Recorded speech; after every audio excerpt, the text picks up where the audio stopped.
And I said it so happily too. Oh, I heard about the Han River. I hate myself. 안녕하세, you. 안녕하세요, hey you. It's Natalia and welcome back to the channel that does its best to encourage you to believe in your ability to learn Korean. I almost forgot my own intro. Anyway, a while back I did this Q&A video and I said in that video that I would make a part 2 because you guys had a lot of questions and I didn't want the video to get too long, so here I am doing part 2. But before we do that, I just wanted to do a little disclaimer. If I look a little demonic, a word I never thought I'd use on this channel, it's because of the contacts. I'm wearing pink contacts and I think they're a little too strong. What do you think? I know those really dedicated subscribers are the ones that watch Q&A videos, so I want your all's opinion.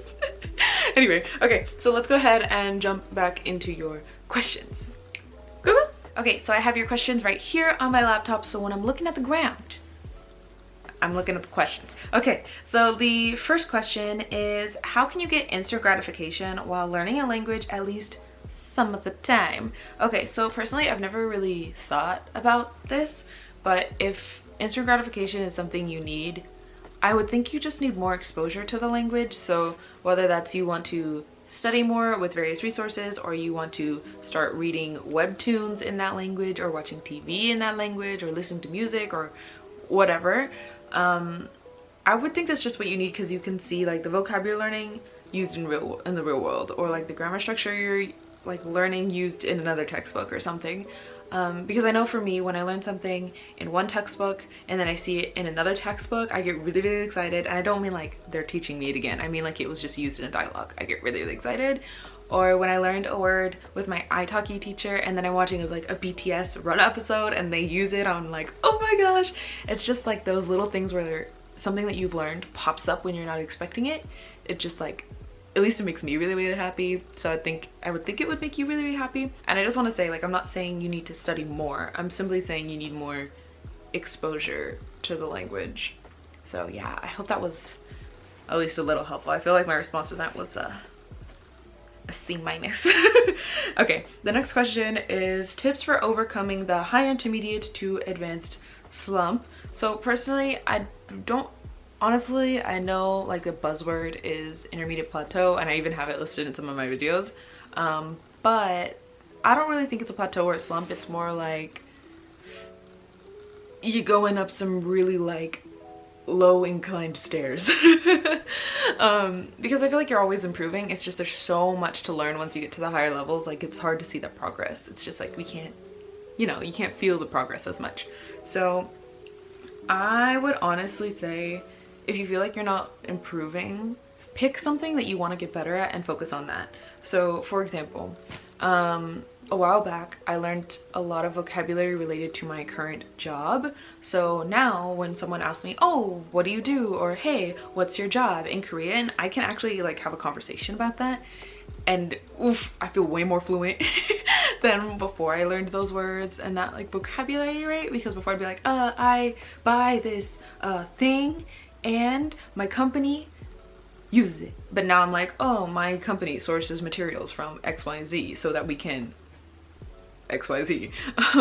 So I would say like pick those like topics that you find yourself talking about a lot or wanting to talk about, and learning words related to those things. So that's what I would say. It's like, honestly, when you get to that level, I feel like the biggest challenge is vocabulary, not grammar.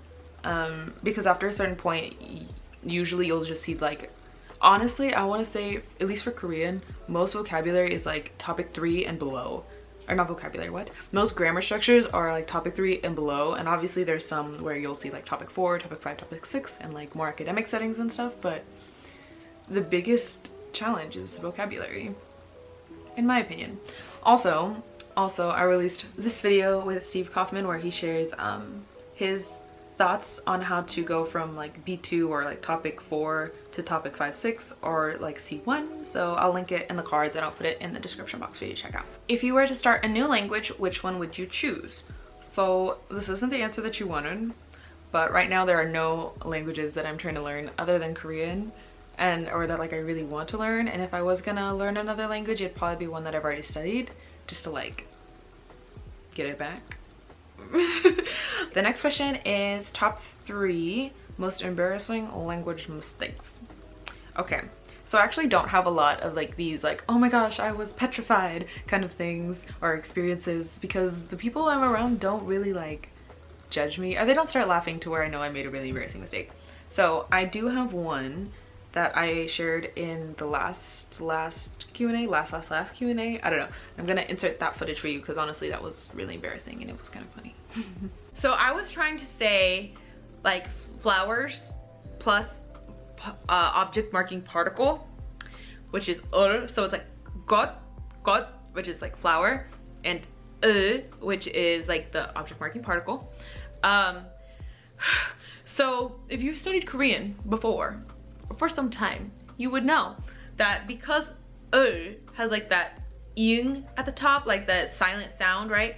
The chiit that's at the bottom of got, yeah, the chiit that's at the bottom of got, it's like carries over to the top of the so it's like chul. So when you say it together, it's like got. And I and I was trying to say it the other day, and I had to send it to my friend, like a voice message, and I asked him like, hey, am I saying this correctly? Like it feels kind of funny. Like I feel like I'm saying it correctly, but at the same time, it feels funny. And so I asked him like, am I saying this correctly? And he was like, no. He was like, yeah, he's like, you say it like this, and not the way you said it. Say it like this. He's like, because the mistake you just made is the same as non-native English speakers saying cock instead of coke. And I was like, I just said male anatomy. Great, fantastic. I was just trying to say flowers. Yeah, I will never ever say flowers with an object marking particle ever again, because I don't want to accidentally say it incorrectly and be like. Also, there was a time that was like kind of recent. Kind of. It was like over the summer, so like several months ago. Anyway, I was talking to my friend and I wanted to say like, oh, I've heard about the flooding at the Han River, because over the summer there was a really strong rainy season in Korea, so the Han River literally flooded. And I was like, oh, I heard about the flooding, right? But I used the wrong word. So the word for flooding in Korean is chimsu. I used the word chamsu. And chamsu means beheading. So when I was speaking in Korean, I said, oh, I heard about the beheading at the Han River. And my friend was like, ah, chimsu! You know what I mean? Like, there was like a panic and a confusion, and then oh, chimsu. And so it wasn't like super embarrassing, but it was really funny. And I was kind of embarrassed because I was like, I've used the word chimsu like correctly so many times, and of course there's one time where I'm talking to this person like that I actually don't know that well. Okay, I called them a friend, but really I didn't know them that well. Of course I had to say the word beheading, and I said it so happily too. Oh, I heard about the beheading at the Han River. I hate myself. Okay. All right, next question. Any tips for finding a language study partner? And then there was a very similar question asking tips for making friends to practice with. So in terms of finding a language study partner, like someone who's studying your target language as well, honestly, the only place you need to be is the StudyGram community. StudyGram. I see people studying virtually all the time that have met through the StudyGram community. It's really easy to make friends there and interact and like literally just build a community and like make internet friends through that. But you do need to have a StudyGram, one, and you do need to be active. You can't just like make an account and start DMing people. Don't do that. It freaks us out. I'm not gonna lie. It freaks me out. It freaks other people out. Don't do that. Also, you can't really use your personal account as easily, because as a StudyGram person, if I go to your account because you're talking to me about like studying together and it's tons of like pictures of you at football games or like concerts or something, I'm gonna be like, are you even studying Korean? I'm gonna get really confused. So you'd have to have like at least some kind of hint on your profile that you study languages. It doesn't necessarily need to be like full on StudyGram, but if it was, you're more likely to get responses. So yeah. Also, don't just start like DMing people being like, hey, let's study together on Zoom. Like, no, don't do that. Make connections and then ask them to study together. Okay? Okay, don't be like weird. And then to answer the other question, which was tips for making friends to practice with, I assume you mean like native speakers instead of other learners. You can join apps like HelloTalk and Tandem, which I really like those, but I do think it's important to mention, one, stranger danger, and two, it's highly unlikely that you're gonna find like some kind of long-term friend on there. It's most likely someone you're gonna message for like 2 weeks, maybe a month, and then never talk to each other again. I mean, it's possible you could do like long-term messaging and stuff. Like I literally have like one friend that I've been friends with through HelloTalk for like years, so that's pretty cool. But most likely it's just gonna be like some kind of like short interaction, but they are really useful and helpful. On to the next question. I tried integrated Korean, but I didn't like it. Should I try Ewha? So it really depends on why you didn't like the integrated Korean book. If you didn't like it because you felt the grammar explanations were too dense, like kind of confusing, if you felt it was too fast, if you felt you were learning too much at one time, like in terms of like too much was in one chapter, then no, do not get Ewha because it's more of that. Ewha, honestly, all Korean university textbooks, which includes Ewha, are way more intense than any Western textbook publishers for learning Korean. So if you felt it was too hard, all university textbooks for Korean are going to be, like from Korean universities, are going to be more difficult than integrated Korean. I feel like I'm not explaining this well, but basically if you felt it was hard, don't go to Ewha because then you're going to be extremely overwhelmed. But if that's something that you liked, if you enjoyed the structure, and or maybe you just felt integrated Korean was too slow, yes, get Ewha, try it out. But yeah, so if you felt integrated Korean was too hard, I would say go to like Talk to Me Korean, because their stuff is really digestible because they don't give you all the information that other textbooks would give you for grammar structures. And also they don't teach you like any vocabulary through their grammar lessons. Okay, the next question is, how long have you studied Korean? So at this point, it's like the beginning of December. I've studied Korean for almost 5 years. It'll be 5 years in January. So quite a while. Yes. I actually made a video back in June, this one, talking about like where I am with my abilities, like in terms of like how good I am at reading and like speaking and listening and all that. It's a little outdated now because I've improved a lot since then, but if you want to get like an idea of where I was at 4.5 years, you can check out that video. I'll put it in the description box and in the cards. Yes. Our next question is actually like 3 questions that were extremely similar or like along the same topic. So those questions are, how do you make time to study? 2, how do you find balance between working and learning as much of a language as you can? And then 3, I'm a workaholic and I find it hard to balance work and language study. Any tips? Okay, so for me, it's not really about finding time to study. It's more about prioritizing what's important to me. So I work full-time, if you guys didn't know.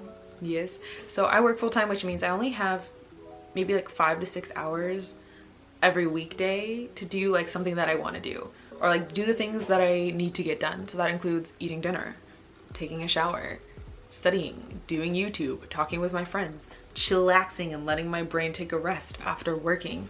Like, it's, when you think about it like that, it's not a lot of time. So you really have to decide, okay, what is important to me? Where am I going to spend my time? Because it's not like, oh, I just don't manage my time well and that's why I never have time to study. It's like, it's possible, but it's unlikely. It's probably you just have too many things on your plate that actually do need to get done. Like for me, I have to go to work. I can't not go to work. Okay, so yeah, it's about like allocating that time. So sometimes I'll be like, okay, today I really need to finish editing this YouTube video, which honestly is probably gonna be like the majority of my time outside of work today. I can't study today. I'll have to study tomorrow or next week or something. Like I have like an idea of like, oh my gosh, this video needs to go out on Sunday. Looks like we're not studying today or tomorrow because I need to finish it. Or it'll be the opposite and be like, I haven't studied Korean in a while, I'm gonna use this full week to study Korean. So it's about prioritizing stuff. So yes, maybe like try taking inventory of how much time you actually have to do your like leisure stuff, and you know, decide what you want to do. Because maybe you want to spend like 3 hours a day reading, which means you don't have a lot of time for Korean, and that's okay. That's not a bad thing. It just means that like, be aware. Don't have like unrealistic expectations for how much you should be studying compared to like how much time you have. So yeah.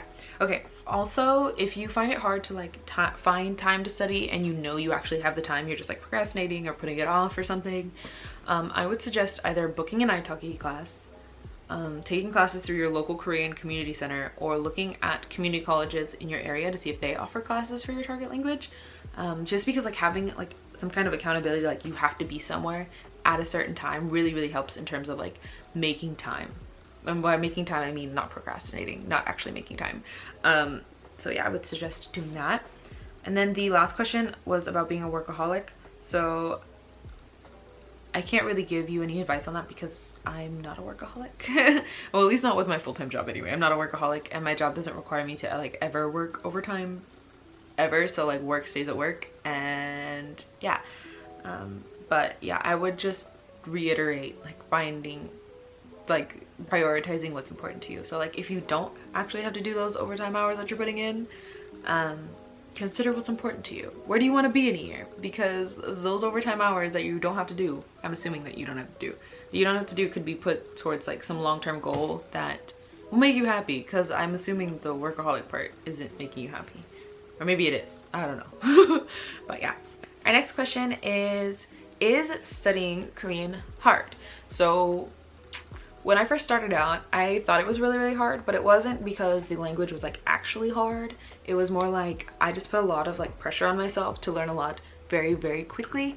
So if you guys remember, I started learning Korean because I was going to study abroad in Korea, and when I got that like acceptance letter, I knew no Korean, and my like high school dream was always to like go to a foreign country already knowing the language so I could learn as much like speaking stuff, like improve my speaking more than like, you know, you can do at home. Like, yeah, anyway, so because of like special circumstances, I ended up applying to a program in Korea which was not on the to-do list, which means I didn't know any Korean.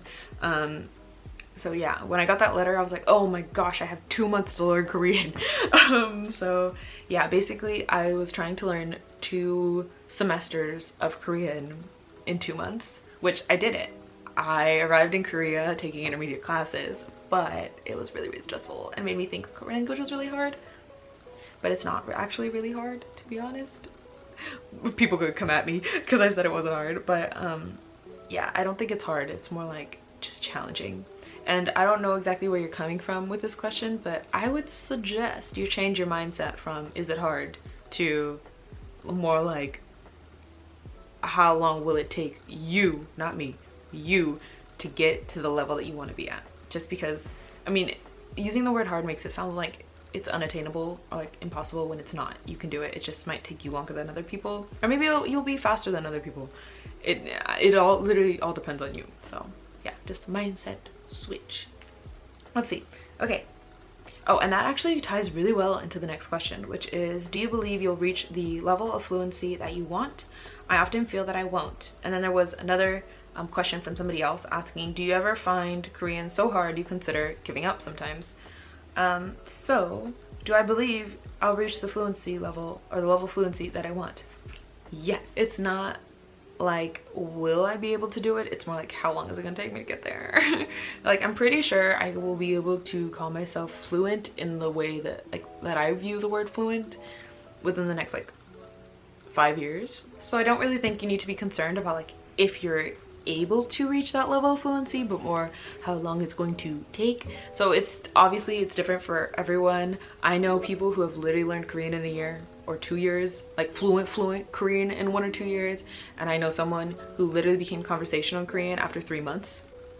Rude. And then there's me, and I'm like, it took me a long time to become conversational, and here I am like at almost 5 years, and I'm like, yeah, I'm not near fluent, but that's okay. So I have no doubt that you can reach whatever level you want to reach. It's you just have to be like willing to take the time. I mean, maybe you'll learn Korean a lot faster than me. Maybe you'll be fluent in like 3 years, or maybe you'll be like that person that I know that like is fluent in a year, or maybe you'll take 15 years. I don't know. You just gotta go for it and see what happens. And then the other question was, do you ever find Korean so hard you consider giving up? No. No. There have been times where I'm kind of like, why is this taking so long? But there's never been a time where like I give up. Okay, no, that's a lie. That first time that I took the topic, you guys know that like I failed. I wanted to give up when I found out that I failed, but it was like a just but in terms of like actually giving up, no. So the next question was, how and where do you get Korean textbooks for a cheap price? So personally, I get most of my Korean textbooks from like thrifted bookshops here, or like used bookstores in my area, and I've been really lucky over the past like few years that I've lived in places that had a large Korean population, which meant there were a lot of Korean language learning textbooks. So that's where I got the most of mine. If there's a specific book that I want and they don't have it at the used bookstore, then I'll search for it online. Usually I go to Amazon first, which I'll be honest is not cheap, but I go there just to see if I can even get it there. And then I'll look at other bookstores. So if you're in the US, you can look at Bandy Books, which is a bookstore in Korea. They ship it over to the US and I think Canada, and it's a used bookstore in Korea, but their online orders are all brand new books and they're really cheap. They're like the price that you get them in Korea, so it's really good. But you have to be able to speak Korean in order to use the website because it's all in Korean. So if you speak Korean like at an intermediate level, or you have a friend that speaks Korean and can help you navigate their website, search there. It's really good. The shipping is really cheap, so I highly recommend it. In terms of like oh, there's also Han Books if you are in the US. It's a bookstore in LA. They don't have like a huge variety of books, but their prices are pretty good compared to Amazon. So more than if you were to buy it in Korea, but not like significantly crazy more. And the shipping is also acceptable. I'll use the word acceptable. It's acceptable. So yeah. And then you can also get books on Google Play. So ebooks. Google Play has an amazing selection of Korean ebooks. And they're really cheap. They're really cheap. The only thing is you have to look at if you can get the audio files for whatever book you're purchasing, either on the publisher's website or if it's integrated into the ebook.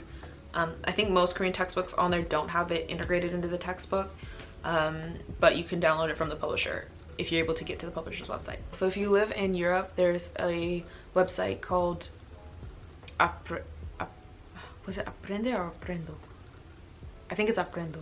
Aprendo Coreano Hoy. It's like a bookstore in Spain that like ships to everywhere in Europe, and their prices they're pretty good. I mean, it's still kind of expensive, but cheaper than like other places.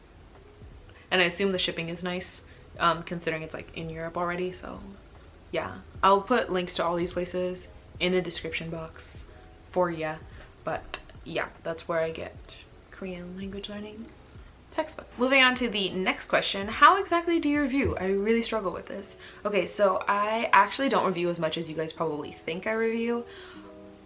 Honestly, I think when I'm first learning a grammar point, I read it, I'm like, cool, whatever, and then I might review it in my next study session if I can't really remember what it even means, and then I'll read it again. So that's like review time 1. And then honestly, I don't look at it again. Like once I've done the exercises, I don't look at it again until I'm wanting to use it in like a real life situation. So if I am imagining a conversation like in Korean and I'm like, hey, this grammar point would be great for this situation, but I can't remember how exactly I'm supposed to be conjugating the verbs, then I'll go and look it up and I'll like read about it, and like that's review time number 2. I feel like the best way to learn something is through like exposure or using it yourself. Like, honestly, there's only a number, like once you've, in my personal opinion, once you've read it, the textbook explanation like twice, 2 or 3 times, you can read it like 100 more times, but you're not going to learn it any better than the first time you read it or the second time you read it, because now your brain's just kind of bored. And if it didn't make sense the first time, it's not going to make sense the second time. I will say though, for vocabulary, I like to start off all my study sessions reviewing vocabulary for like 15 to 30 minutes before I do anything else. I don't know why, it just makes me happy. And I don't know, it like kind of like gets me in the mindset to like start studying rather than going like straight in like to grammar or doing exercises or something. So I would say vocabulary is really the only thing that I review, and I do that on Memrise because I like the spaced repetition. But you can do it with like Quizlet, or Anki or whatever. What Korean grammar structure did you have the hardest and easiest time understanding? Don and 어떤.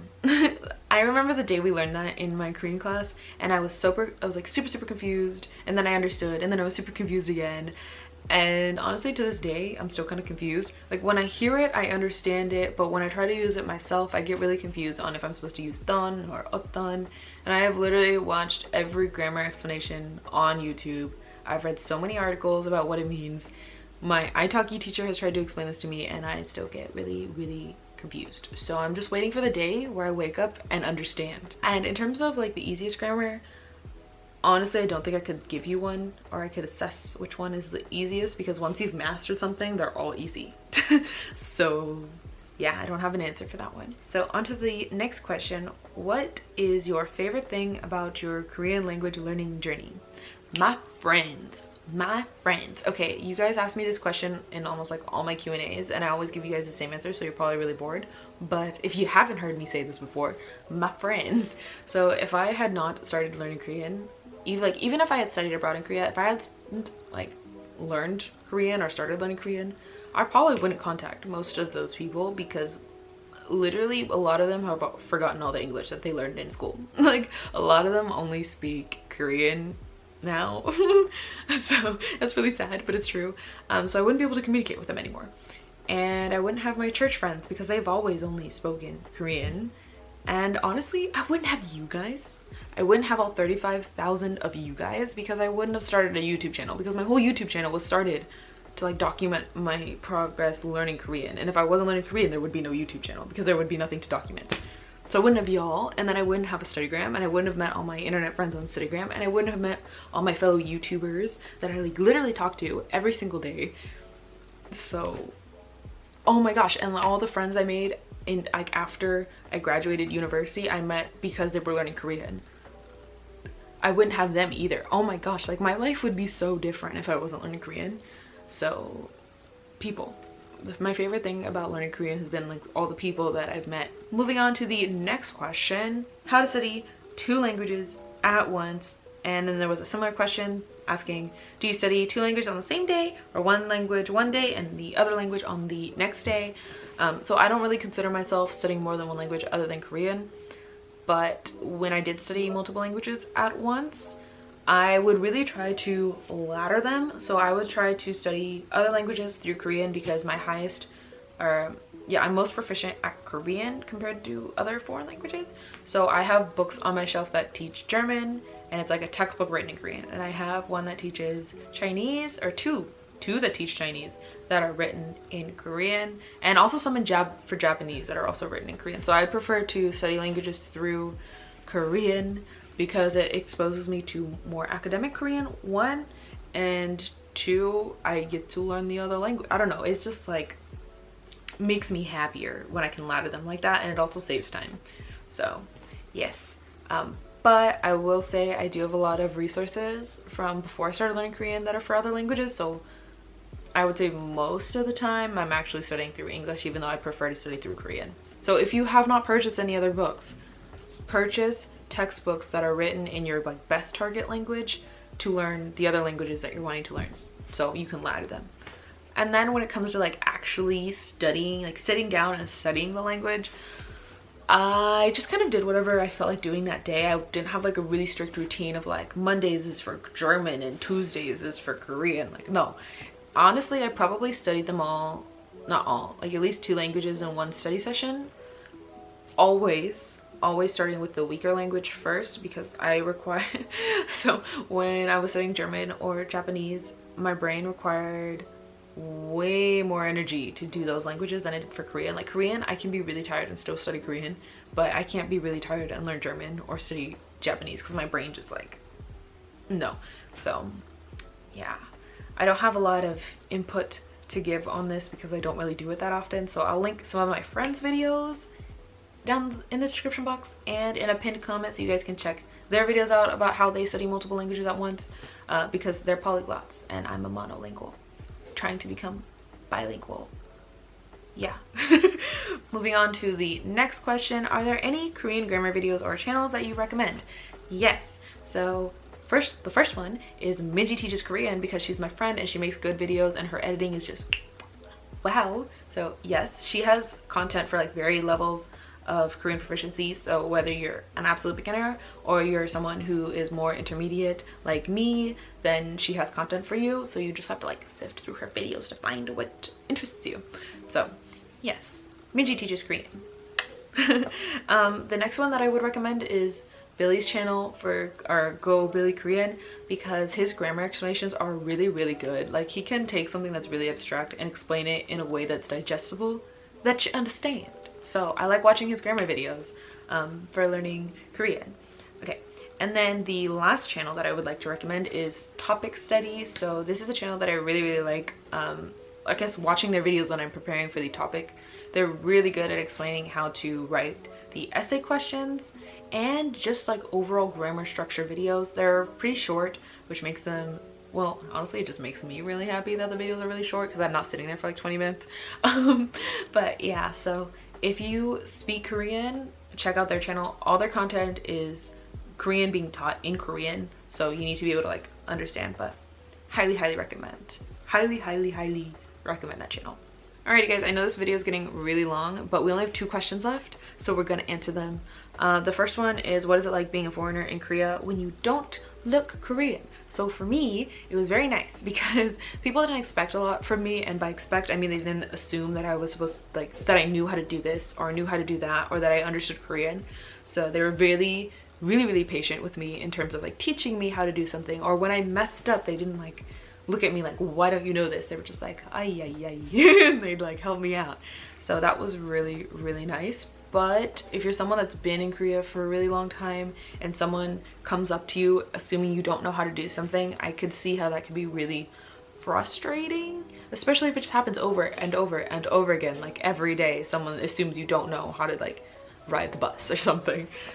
So it kind of depends on your level of experience with Korea and stuff. But yeah, that has been my experience. I will mention though that there are times where you are told you can't do something because you are not Korean, which can be really frustrating. So I remember like a prime example of this is something that my professor told me about. He has been a resident in Korea for like some 20 years now, and Korean banks still will not issue him a credit card because he is a foreigner. So even though he has like the permanent resident status, he's not actually a Korean citizen, and they're scared he's gonna like rack up a ton of debt and then leave the country, which is not true. And legally they're supposed to issue him a credit card if he wants one, but they just refuse to do it. So there are times like that where it's not so great. Okay, moving on to the next question and the next and last question. Who are some Korean singers or groups that make songs with commonly used vocabulary? So I don't listen to a lot of groups intensely enough to analyze the level of vocabulary they use in their songs, but I can say not BTS. Don't study BTS's lyrics if you're trying to learn everyday vocabulary, because they use a large range of words, and a lot of the words that I've learned through BTS's songs I've never heard outside of their music. So not BTS, sorry ARMY.